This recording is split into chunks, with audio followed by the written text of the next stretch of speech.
पहुँचे लागे भैया पहुँचे भल्ली कहाँ राजा कुंत देश में वो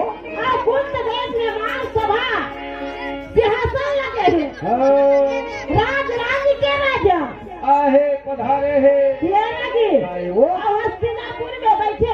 भीष्म पितामह अच्छा अब भीष्म पितामह कर कुंत देश के पत्रिका पहुँच गए वो करो कर भैया भीष्म पितामह पत्रिका में देखे तो सुंदर लिखाए रहा अच्छा ये लगी काहे भीष्म पितामह कथे तो कुंती के स्वयं पर है जय हो